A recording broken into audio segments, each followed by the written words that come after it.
Sir market के जो बड़े-बड़े एक्सपर्ट हैं, जो न्यूज़ आर्टिकल हमको बताते हैं कि कौन सा फंड मार्केट में अच्छा परफॉर्म कर रहा है, वो किस बेस पे बताते हैं, वो सारी जानकारी आज की वीडियो में मैं आपको देने वाला हूँ।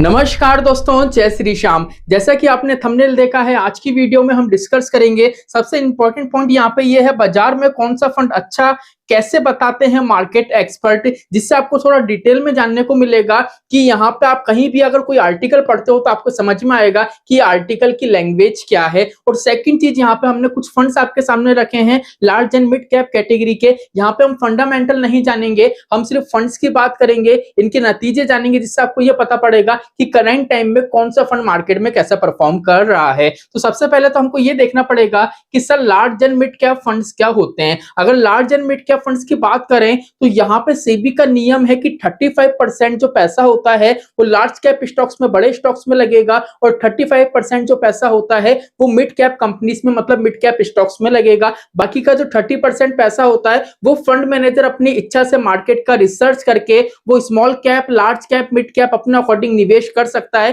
कंप्लीट मार्केट का एनालिसिस करने पे। तो यहाँ पे अगर हम देखें तो स्टेबिलिटी काफी अच्छी मिलती है। मान लीजिए मिड कैप में थोड़ी गिरावट आ गई तो फंड मैनेजर क्या करते हैं, लार्ज कैप का एक्सपोजर बढ़ा देते हैं। अब मान लीजिए फंड मैनेजर को लग रहा है कि लार्ज कैप में गिरावट है तो वो मिड कैप का एक्सपोजर बढ़ा देते हैं, जिससे क्या एक स्टेबिलिटी हमको मिलती है और फ्यूचर में अच्छा खासा कॉर्पस यहाँ से आप क्रिएट कर सकते हैं। तो ये तो बात हो गई कि sir large and mid cap funds क्या होते हैं। अब ये बताइए मार्केट के जो एक्सपर्ट हैं सर वो कैसे बताते हैं कि कौन सा फंड कैसा परफॉर्म कर रहा है। तो यहाँ पे आपको जितना भी बताया जाता है ना, वो बताया जाता है क्वार्टाइल से। क्वार्टाइल क्या होता है, जब म्यूचुअल फंड्स में प्रदर्शन की तुलना की जाती है तो उन्हें 4 हिस्सों में बांटा जाता है। कैसे बांटा जाता है, 4 हिस्से होते हैं 25 25 25 25। ठीक है, अब यहाँ पे होता है पहला क्वार्टाइल। पहला क्वार्टाइल का मतलब ये होता है सबसे अच्छा प्रदर्शन करने वाले 25%, मतलब सबसे जो टॉप में रखे जाते हैं ना 25, वो होते हैं फर्स्ट में रखे जाते हैं। सेकंड क्वार्टाइल में कौन से रखे जाते हैं, जो फर्स्ट वाले से थोड़ा कम परफॉर्म कर रहे हैं लेकिन मार्केट में अच्छा खासा परफॉर्म कर रहे हैं।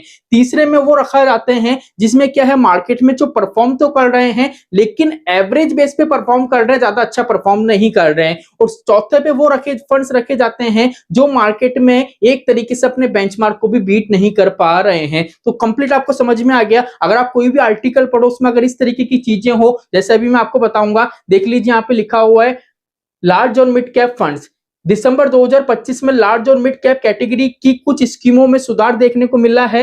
Axis large and mid cap में पिछले 3 महीनों में दूसरे क्वार्टाइल में जगह बनाई है, जिससे आपको पता पड़ा दूसरे मतलब जो 25% अच्छे मार्केट में परफॉर्म कर रहे हैं उससे निचली वैल्यू पे है, सेकंड में है। इसका मतलब है इनका परफॉर्मेंस भी अच्छा है लेकिन पहले वाले से थोड़ा दबा हुआ है। चलिए, जबकि Sundaram large and mid cap funds की बात करें तो पिछले महीने में पहले क्वार्टाइल में पहुंच चुका है। मतलब कि अगर हम देखें लार्ज एंड मिड कैप में तो सबसे अच्छा जो परफॉर्म कर रहा है वो कौन सा है, Sundaram large and mid cap fund. यहां से समझ में आ गया पहले, दूसरे, तीसरे, चौथे का मतलब आपको। चलिए, वहीं अगर हम बात करें Mirae assets large and mid cap fund की तो पिछले 3 महीनों से तीसरे क्वार्टाइल में बना हुआ है। मतलब क्या है, तीसरे में बना हुआ मार्केट से हमको रिटर्न्स बना के दे रहा है लेकिन एक तरीके से एवरेज बेस पे रिटर्न्स बना के दे रहा है, अपने बेंचमार्क को भी ये बीट कर रहा है। चलिए, यहां से आपको समझ में आ रहा होगा। वहीं अगर केंद्र Robeco large and mid cap funds की बात करें तो लगातार 20 महीनों से तीसरे क्वार्टाइल में जगह बना रहा है। मतलब ये भी अच्छा खासा रिटर्न दे रहा है, अपने बेंचमार्क को बीट कर रहा है,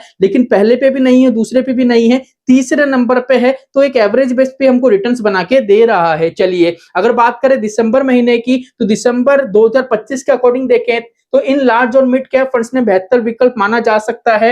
Axis large and mid cap fund, Mirae assets large and mid cap fund, केंद्र Robeco large and mid cap funds, Sundaram large and mid cap fund, Kotak large and mid cap fund और Quant large and mid cap funds. तो ये video सिर्फ मैंने funds के नाम बताए, जैसा मैंने आपको स्टार्टिंग में बोला था, कोई फंडामेंटल जानने को नहीं मिलेगा। सबसे इंपॉर्टेंट हमारा यही था कि हम जो हमारे पास आर्टिकल आते हैं उसमें कैसे हम जाने, यहाँ पे जो लैंग्वेज होती है उस लैंग्वेज को हम कैसे पढ़ें, जिससे हमको पता पड़े कि कौन सा सा फंड चारों लेवल में से किस लेवल पे मार्केट में परफॉर्म कर रहा है। तो यहाँ पे जो एक्सपर्ट की लैंग्वेज होती है वो कुछ इस तरीके की होती है। अब आप ये सोचोगे कि सर क्या हम खुद से ये चारों चीजें जान सकते हैं किसी भी फंड का? तो कर सकते हो, लेकिन एक साथ सारी चीजें सिखाना सही नहीं रहता है। धीरे धीरे सारी चीजें सिखाएंगे, चैनल पे बने रहिए। एंड आपको ये देखना है कि म्यूचुअल फंड में निवेश कर रहे हम, long term capital gain, short term capital gain पूरी तरीके से बचाना चाह रहे हैं तो बिल्कुल ऐसा आप बचा सकते हो। डिटेल में वीडियो बनी हुई है, इस वीडियो पे क्लिक करके वो वीडियो आप वॉच कर सकते हैं। तो चलिए आज के लिए इतना ही, मिलते हैं हमारी नेक्स्ट वीडियो में। जय श्री श्याम दोस्तों, जय श्री राधे।